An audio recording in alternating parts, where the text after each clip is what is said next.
And so like with podcasting and media in general, you're able to open a lot of doors that you aren't able to open in other ways because everybody wants to come talk. Everybody wants to tell their story. Everybody wants to promote some shit. Everybody wants to do that. So with that platform, you know, I might get an opportunity as a designer. He might get an opportunity as a producer or artist. But, you know, now it's like, oh, yo, I could hit so-and-so's manager that I designed for and get him on the show, yada, yada. So building them relationships started to make sense.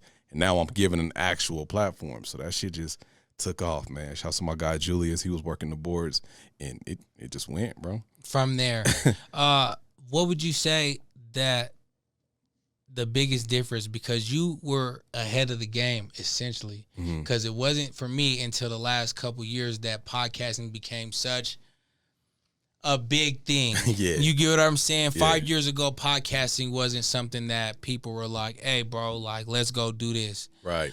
There wasn't equipment that you can go get at that point 5 years ago.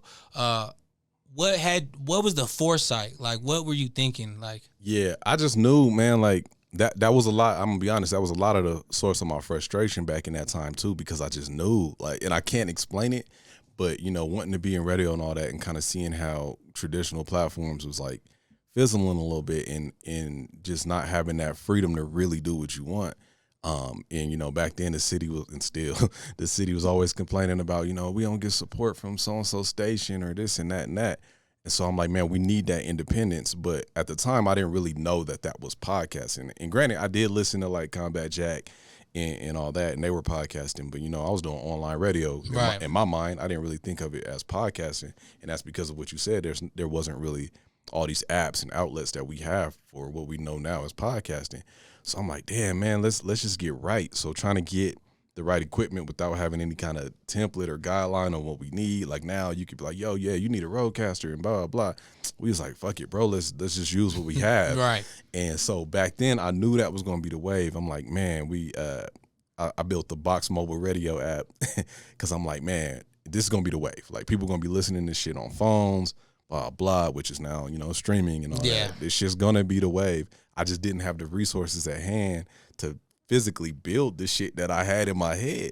And so it was frustrating, and people just wasn't catching on. They're like, it ain't, like, what station do I hear you on? Or what channel do I go? Yeah. It ain't that, man. You got to go here. And it just wasn't catching. But once it caught, I'm like, I told you motherfuckers. You know what I mean? Right. And at what moment did it catch? What moment can you specifically point out the moment where you were like, oh yeah, this shit is it. Like, this is it. Yeah. There's two ways I could put that. So for Life is Dope, I knew that we was really, really doing some shit once the mayor's people called us. Like, cause we was doing the interviews and shit, but it was all off the strength of me just using my black book and just hitting up whoever I thought would come on the show. But when they reached out and was like, hey, mayor, blah, blah, he's on his campaign. We're trying to reach out to black media outlets in the city. And I actually had the statistics and, you know, all that to back up that I'm an actual media platform. Right. I'm like, oh shit, like we doing something. But then as far as podcasting in general, man, I give a lot of that to both Joe Rogan and Joe Budden.